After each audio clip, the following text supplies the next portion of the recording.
It was in Hastings, which is in Sussex. I was sent on holiday to Sergius Piasecki's house from London. I was put on a bus and he met me off the bus and I stayed with him a few times. He was very quiet in speech and movement. He was a very poor man by my estimate, and he had one suit, no raincoat. He lived in a one-room flat, working and sleeping in the one room. He shared kitchen, didn't like cooking, but he had to live. His English reasonable. He was very disciplined and tidy.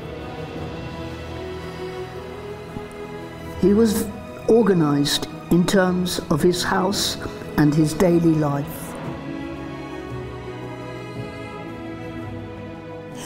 Just before he went to Penley, that was all he told me, that he had the cancer, and that's all.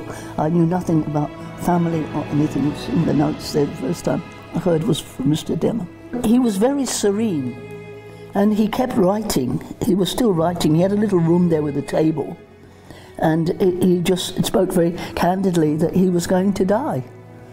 And he was very grateful for, especially in the notice in the paper, that he was helped from the Eversfield Chest Hospital, which is in West St Leonard's. But other than that, nothing, just asked me how I was managing, nothing. And I think he was trying to complete that book. I don't know which is the name of the last book, but he had his pen, I saw it there on the table. And he was just writing, you know, as much as he could. And then that was in the May of 1964, and he died in September, so I had been there to see him. And Demel came there once, by the way. I just remembered as I'm speaking to you, because the accommodation, it was like an army barracks, you know, very sparse, but he was happy because he was amongst his Polish veterans and friends, and it was Catholic for him, but, you know, church, and people recognized him for what he was, maybe, but he never mentioned that to me. My information about his life, just what I saw, is what he was. Doesn't really know. He never, as far as I know, he didn't mention church at all any time. So I have no idea what he did when I wasn't there, you know. But he just spoke to me, and that basically was it. You know, I mean, most of the time he'd be arrested if he wasn't writing because he was on. And the other thing that's not mentioned here, he was a smoker. That was his downfall, smoking. Yeah. Well, the family that adopted me were with me. They supported me, and then there was a Polish priest came from somewhere.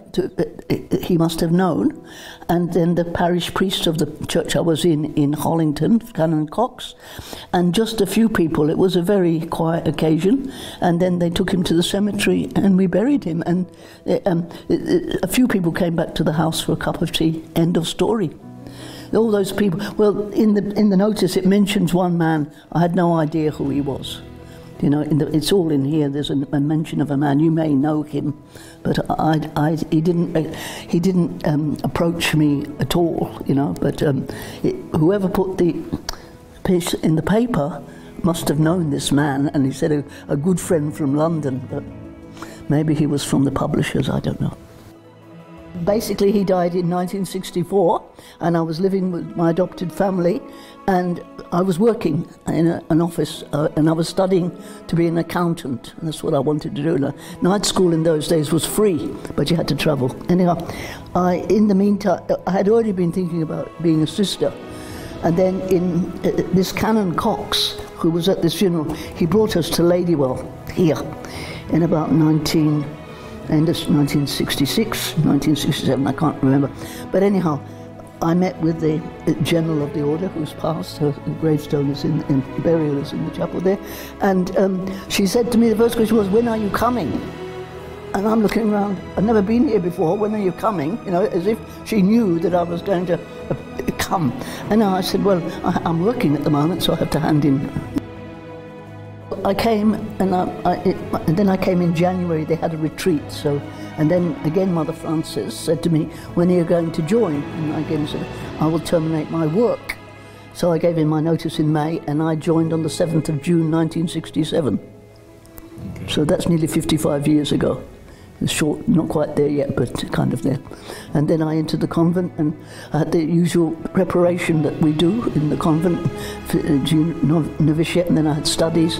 I went to Ireland to do my nursing then. They decided that I would be better as a nurse than an accountant. You know, nobody was really interested too much in the money side of what I could do. So off to Ireland to do my general nursing in our hospital in Poshconkilla in County Galway.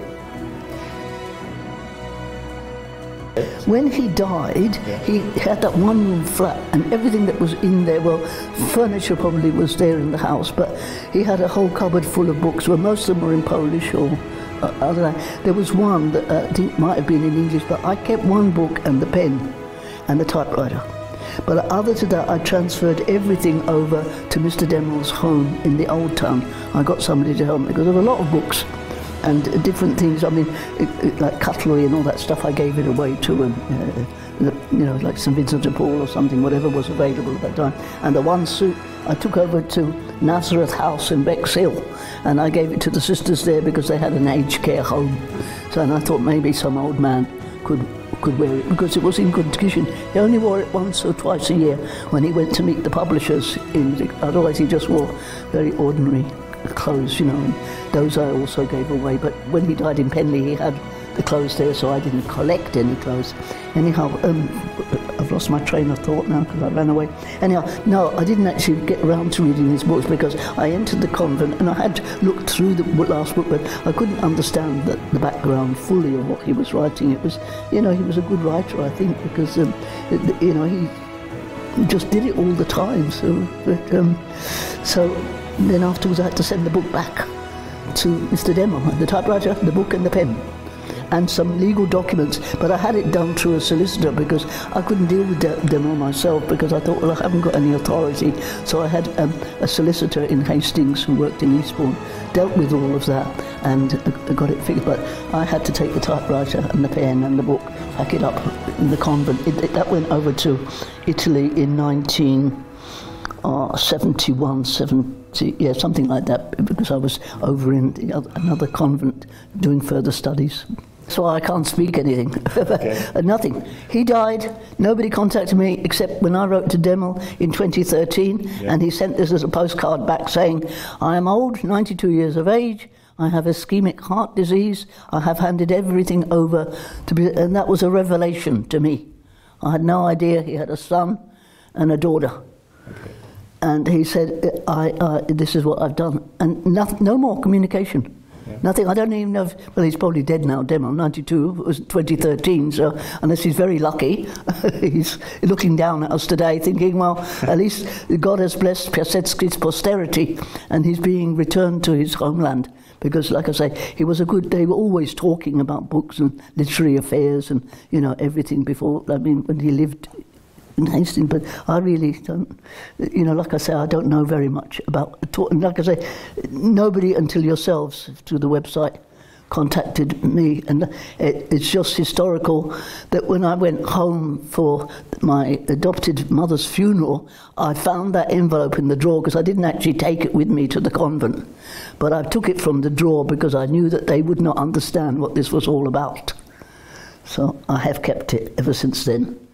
So it was kept in the house, and the house is now sold and all that stuff. But 2003, and I've had them around the world with me since, because I went to Zambia. Well, no, 2003 I was in Australia.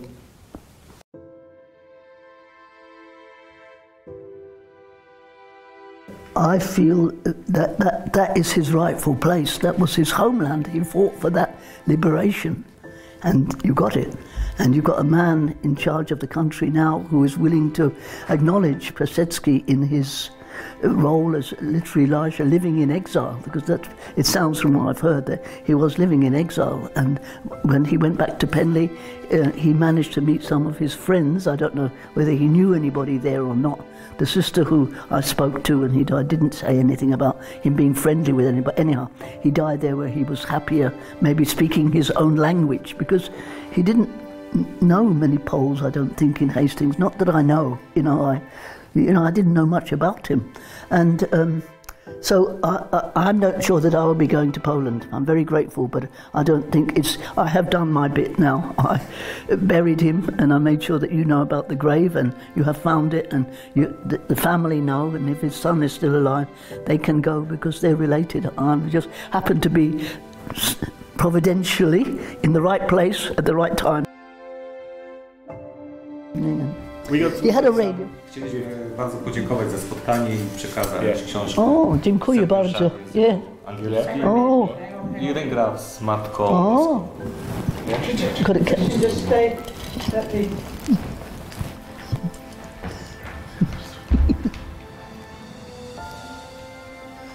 Thank you.